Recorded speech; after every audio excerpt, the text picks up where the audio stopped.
Melih odlazi sa Hančar do jednog restorana kako bi ona nešto pojela jer je današnji dan bio jako težak za nju. On joj govori da ima jednog prijatelja iz vojske te da ona tu može prenoćiti dok malo ne stane na noge.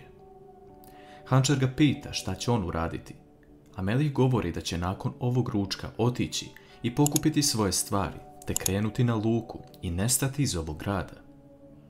Po povratku u vilu, Gulsum priča Fadime i Ajsu kako je Melih iznenadio sve prisutne što je ovo uradio, ali kako bi tek izgledalo kada bi Džihan saznao da su on i Sinem zaljubljeni jedno u drugo.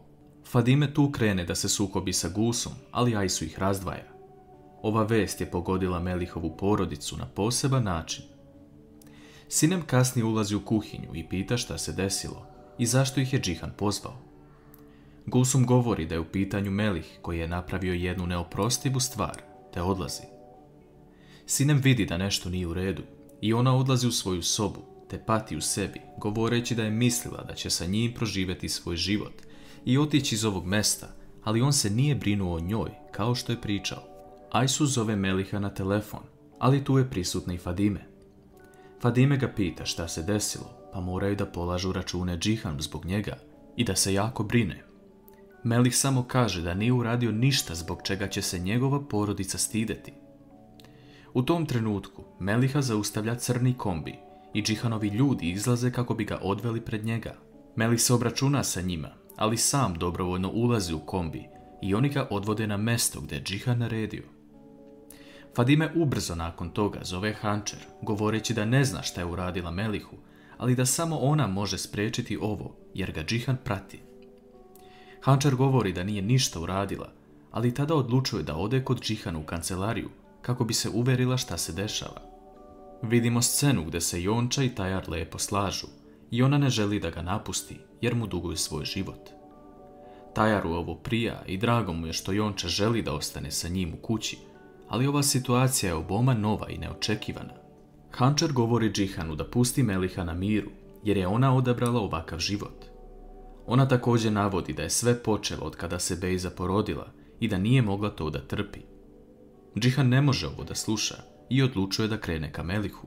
Hančar staje ispred automobila i Džihan je tada uzima za ruku i odvodi na lice mesta. Džihan i Hančar dolaze na mesto gdje njegovi ljudi čuvaju Meliha.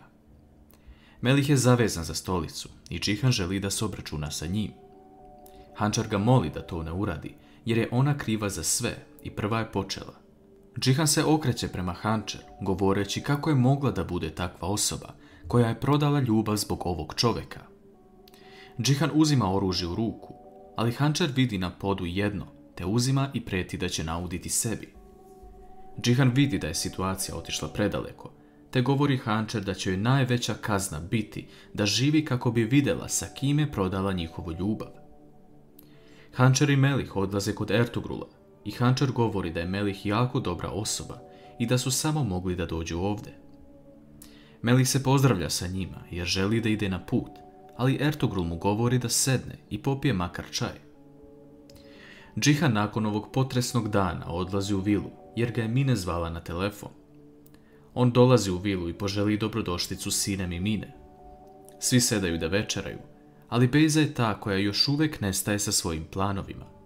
Ona je našla tablete koje je Hančar pila i govori da zna da je ona trudna, ali ne zna sa kim.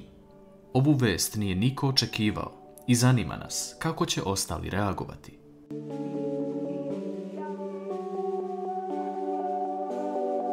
Džihan vikne na Bejzu govoreći da ne nastavlja više sa pričom o Hančar, te da je njeno ime od sada zabranjeno u vili. Bejza mu uzvraća govoreći da Džihan samo o njoj razmišlja i da mu uopšte nije stalo ni do koga drugog. Tada Džihan lupi šakom od sto, govoreći da je sada dosta i sljedeći put ako neko spomene Hančar neće biti razuman. Bejzin plan ovdje uspeva jer vidi da je Džihan sada drugačiji i da ne želi da čuje za Hančar. Gulsum je u sobi sa Bejzom i govori da Melih stvarno voli da ide sa razvedenim ženama. Bejza ga pita šta to treba da znači, a tada Gulsum razotkriva istinu za Meliha i Sinem, što će Bejzin plan učiniti još boljim. Ertugrul ostaje sa Melihom nasamo, govoreći da ga ne poznaje, ali da vidi u njegovim očima borbu koja je teža od njegove. On mu govori da čovjek čini dobro uvijek za sebe. Kao što je Ertugrul pomogao svojoj ženi dok je sada u teškom stanju, on je i sebi pomogao.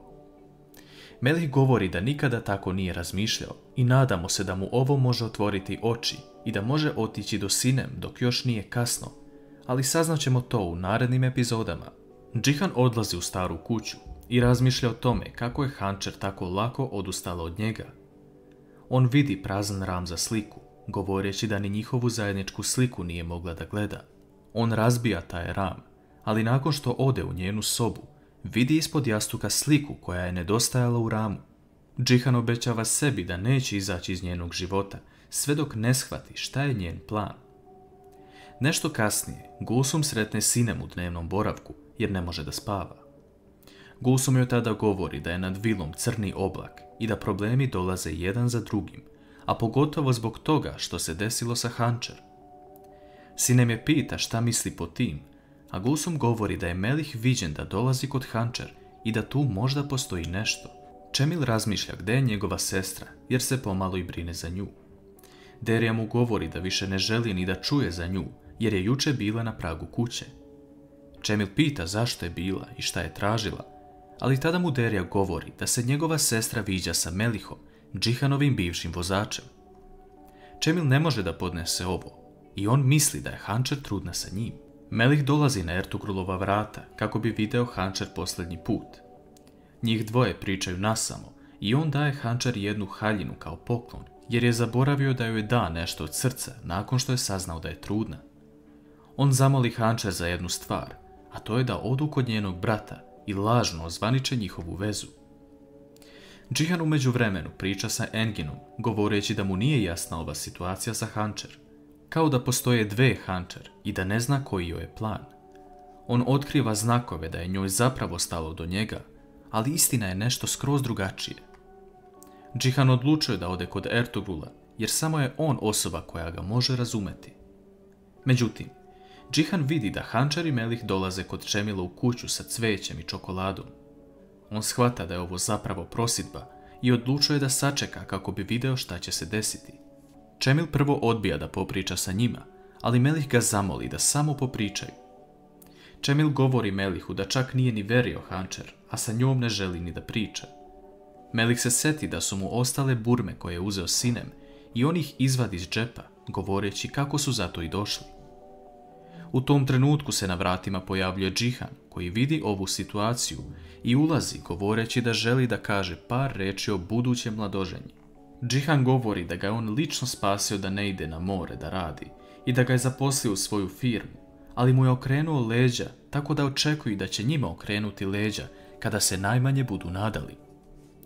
Melih želi da se obračuna sa Džihanom, ali Hančer ga zaustavlja. Džihan odlazi iz kuće, a Čemil govori Melihu i Hančer da izađu i ne želi više da ih vidi. Čemil navodi Hančer da ona više nema brata i da mu se više ne obraća u životu.